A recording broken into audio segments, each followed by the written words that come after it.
Hello friends, आप सभी का बहुत बहुत स्वागत है आपके अपने चैनल हाई फाई स्टडी पे। फ्रेंड्स, हम लोगों ने पिछले के वीडियो में प्रेजेंट टेंस को पूरा पढ़ा। Present indefinite tense, present continuous, present perfect continuous, सब अच्छे से पढ़ा। आज की क्लास में हम क्या पढ़ेंगे? आज की क्लास में हम पढ़ेंगे पास्ट टेंस। फ्रेंड्स, पहले वीडियो में मैंने आपको पास्ट टेंस के बारे में बताया था, थोड़ा बहुत बता दिया था उसमें। अगर आप लोग नहीं देखे हैं तो पहले वीडियो ज़रूर से देख लें। आज टाइम वेस्ट ना करते हुए हम लोग क्या पढ़ेंगे? पास्ट टेंस का पास्ट इंडेफिनिट टेंस। ठीक है, आज हम लोग क्या शुरू कर रहे हैं? Past indefinite tense. देखिए फ्रेंड्स, पास्ट इंडेफिनिट टेंस का जो हिंदी का पहचान रहता है, क्या रहता है, कैसे हम पहचानेंगे कि ये पास्ट इंडेफिनिट का वाक्य है?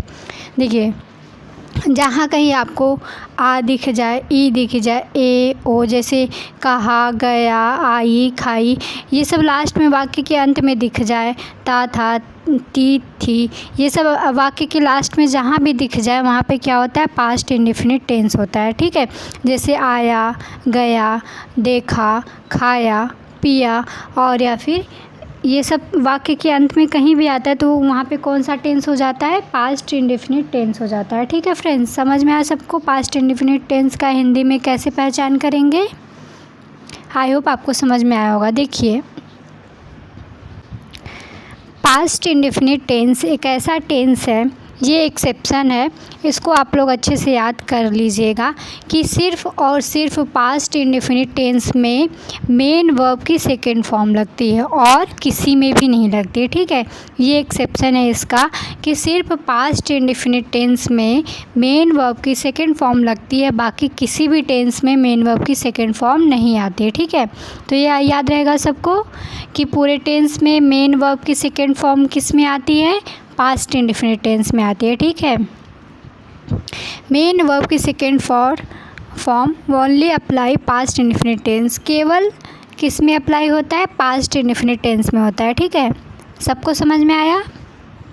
आगे बढ़े, चलिए एग्जाम्पल के माध्यम से समझते हैं, एग्जाम्पल के थ्रू। पहला हम लोग अफर्मेटिव में, जैसे आप सभी को पता है अफर्मेटिव में सबसे पहले क्या आता है? सब्जेक्ट आता है, फिर मेन वर्ब की सेकंड फॉर्म आएगी। क्यों? क्योंकि ये है पास्ट इंडेफिनिट टेंस, और पास्ट इंडेफिनिट टेंस में क्या आता है? मेन वर्ब की सेकंड फॉर्म आती है, सबको याद रहेगा। और लास्ट में आ जाता है हमारा ऑब्जेक्ट।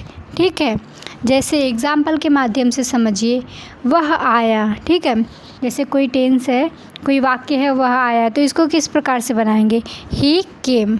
ठीक है, कम का सेकंड फॉर्म क्या हो जाएगा? केम, तो इसका क्या बन जाएगा? ही केम। ठीक है, समझ में आया सबको? हम उससे मिले, वी मेट हिम।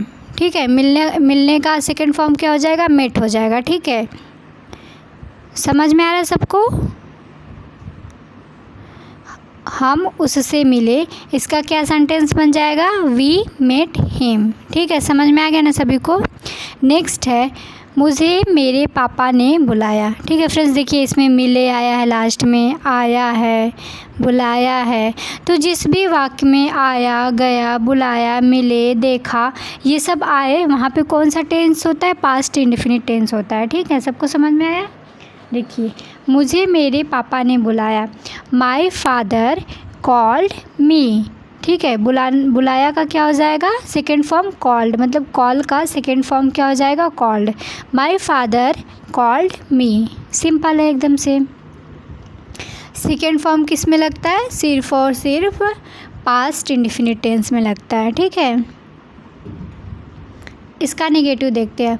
नेगेटिव में क्या करना है? हमें नॉट ऐड करना है, तो इसका नेगेटिव का इसका स्ट्रक्चर क्या बन जाएगा? पहले सब्जेक्ट आएगा और फिर यहाँ पे डिड लगाएंगे। ठीक है, हेल्पिंग वर्ब क्या लगाएंगे? डिड। डिड जो है इसको हेल्पिंग वर्ब के जो डिड है हमारा, वो क्या हो जाएगा? नेगेटिव में हेल्पिंग वर्ब हो जाएगा। ठीक है, उसके बाद हमारा नॉट आ जाएगा, फिर मेन वर्ब की। फ्रेंड्स देखिए, नेगेटिव में हम लोग क्या लगाएंगे? मेन वर्ब की फर्स्ट फॉर्म लगाएंगे। यहाँ पे आप लोग स्टार बना लीजिए कि नेगेटिव सेंटेंस में मेन वर्ब की फर्स्ट फॉर्म ही रहेगी। बाकी जो पास्ट इंडेफिनिट का अफर्मेटिव वाला है उसमें मेन वर्ब की सेकेंड फॉर्म लगेगी। ठीक है, तो यहाँ पे आप लोग स्टार बना के लिख लीजिएगा कि कहीं भी अगर पास्ट इंडेफिनिट टेंस में किसी भी वाक्य में नहीं दिया गया है, मतलब नॉट है, वो नेगेटिव सेंटेंस है, तो उसमें हम लोग मेन वर्ब की फर्स्ट फॉर्म ही लगाएंगे। ठीक है, क्योंकि यहाँ पे हम लोग डिड का प्रयोग कर रहे हैं ना, इसलिए मेन वर्ब की फर्स्ट फॉर्म लग रहा है। समझ में आया सबको? डिड अगर नहीं रहता तो यहाँ मेन वर्ब की सेकंड फॉर्म लगता, क्योंकि यहाँ नेगेटिव है, नेगेटिव के लिए हम लोग को डिड को एक हेल्पिंग वर्ब के रूप में यूज़ करना है, तो यहाँ पे मेन वर्ब की फर्स्ट फॉर्म आएगी। ठीक है, सबको समझ में आया? देखिए जैसे एग्ज़ाम्पल है, मैंने झूठ नहीं बोला। ठीक है, क्या एग्ज़ाम्पल है? मैंने झूठ नहीं बोला, तो इसका क्या बन जाएगा? I did not tell a lie. देखिए टेल क्या है? फर्स्ट फॉर्म ही तो है, मेन वर्ब की फर्स्ट फॉर्म ही है। यहाँ हम लोग डिड का यूज़ किए हैं, तो जहाँ पे डिड का यूज़ होता है वहाँ मेन वर्ब की फर्स्ट फॉर्म रहता है। ठीक है, समझ में आया सबको? तो इसका क्या बन जाएगा? I did not tell a lie. Second example है, उसने फिल्म नहीं देखा। ठीक है, उसने फिल्म नहीं देखा, इसका क्या बन जाएगा? ही did not watch the film. देखिए वहाँ यहाँ पर भी इसका फर्स्ट फॉर्म ही है, he did not watch the film. आ गया समझ में? चले नेक्स्ट एग्जांपल देखते हैं। फ्रेंड्स देखिए इंटरोगेटिव क्या बनेगा इसका। इंटरोगेटिव में क्या करेंगे हम लोग? जो डिड है, जो हेल्पिंग वर्ब हम लोग डिड यूज़ कर रहे हैं, हेल्पिंग वर्ब, वो क्या आ जाएगा? सब्जेक्ट के पहले आ जाएगा। ठीक है, सिंपल है। सिर्फ हमने सारे टेंसेस में देखा कि इंटरोगेटिव में जो हेल्पिंग वर्ब रहता है वो सब्जेक्ट के पहले लगाया जाता है, तो उसी तरह इसमें भी रहेगा।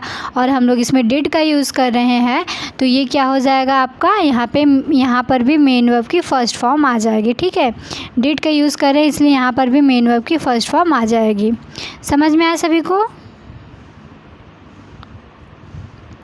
देखिए एग्जाम्पल है, जैसे क्या तुमने YouTube पर वीडियो देखी। जैसे अभी आप YouTube पे पढ़ रहे हैं ना, तो मैंने यही एक एग्जांपल ले लिया, क्या तुमने YouTube पर वीडियो देखी। देखिए इसका क्या बनेगा? Did you watch the video on YouTube। ठीक है, तो क्वेश्चन कर रहे हैं, यहाँ पे लास्ट में क्वेश्चन मार्क हो जाएगा।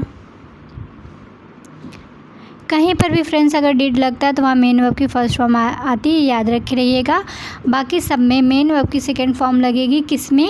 प्रेजेंट इंडेफिनिट टेंस में। ठीक है, सॉरी पास्ट इंडेफिनिट टेंस में। पास्ट इंडेफिनिट टेंस दिया है तो ये एक एक्सेप्शन वाला टेंस है पास्ट इंडेफिनिट, जहाँ पे मेन वर्ब की सेकेंड फॉर्म लगती है और इसमें निगेटिव हो गया या इंटरोगेटिव हो गया तो इसमें हम लोग डिड को लेते हैं, इसलिए यहाँ पे मेन वर्ब की फ़र्स्ट फॉर्म ही रहेगी, क्योंकि जहाँ पे डिड रहता है वहाँ पे मेन वर्ब की सेकंड फॉर्म नहीं लगती। देखिए नेक्स्ट एग्जांपल है, क्या उसने पढ़ाई की। नेक्स्ट क्या है? क्या उसने पढ़ाई की। Did he study. ठीक है, क्या बन जाएगा? हम लोग सबसे पहले सब्जेक्ट के पहले डिड लगाएंगे, डिड आ गया और सब्जेक्ट है आपका ही स्टडी। सिंपल है। नेक्स्ट दूसरा एग्जाम्पल देखें। देखिए दूसरा क्या है? क्या तुमने लिखा। किसी ने क्वेश्चन किया, क्या तुमने लिखा, तो इसका क्या बन जाएगा? Did you right. ठीक है, सबको समझ में आ गया यहाँ तक? चलिए आगे देखते हैं। देखिए फ्रेंड्स डबल इंटरोगेटिव में क्या है? डबल इंटरोगेटिव में WH फैमिली को पहले लगाते हैं। देखिए जैसे सब में हमने देखा कि इंटरोगेटिव में क्या आता है, सब्जेक्ट के पहले डिड आ जाता है और डबल इंटरोगेटिव में सब्जेक्ट के पहले जो आपका WH फैमिली रहेगा वो आएगा, इसके बाद डिड आ जाएगा। ठीक है, और यहाँ पर भी हम लोग डिड का प्रयोग कर रहे हैं तो मेन वर्ब की फर्स्ट फॉर्म में लगाएंगे। इस तरीके से आप समझ सकते हैं कि पास्ट इंडेफिनिट के सिर्फ और सिर्फ अफर्मेटिव वाले में जो को सकारात्मक वाक्य है, जो अफर्मेटिव सेंटेंस है, सिर्फ उसमें ही मेन वर्ब की सेकेंड फॉर्म का यूज़ करते हैं, बाकी और सब में मेन वर्ब की फर्स्ट फॉर्म का यूज़ करते हैं। ठीक है, समझ में आ गया यहाँ तक सबको? कोई डाउट नहीं है ना? चलिए एग्जाम्पल देखते हैं इसका। तुमने मुझे क्यों बुलाया। ठीक है, तुमने मुझे क्यों बुलाया, तो क्यों का हो जाएगा वाई, तो WH फैमिली पहले लिख देंगे वाई, फिर इसके बाद हेल्पिंग वर्ब आ जाएगा आपका did, Y did you call मी। ठीक है, सिंपल है ना, Y did you call me. Next example, तुमने उससे क्या कहा। नेक्स्ट एग्जाम्पल क्या है, तुमने उससे क्या कहा, what did you say to him. ठीक है, इजी है, what did you say to him, क्या का हो जाएगा व्हाट, फिर डिड लगा देंगे, तुमने का यू, कहने का कहा तो इसका से हो जाएगा, उससे कहा to him, what did you say to him. Next example है आपका, तुम वहाँ क्यों गए। ठीक है, नेक्स्ट एग्जाम्पल क्या है, तुम वहाँ क्यों गए, तो इसका क्या बन जाएगा, क्यों का क्या हो जाएगा वाई, वाई, फिर इसके बाद डिड लगा देंगे, why did you go there. ठीक है, समझ में आ गया सबको, सभी को समझ में आया ना यहाँ तक। जो भी डाउट हो कमेंट बॉक्स में कमेंट करके ज़रूर से पूछ लेना। ठीक है, आई होप आप सभी को समझ में आया होगा। मिलते हैं नेक्स्ट वीडियो में, तब तक के लिए take care, bye bye. Video अच्छा लगा हो तो लाइक शेयर ज़रूर से कर देना।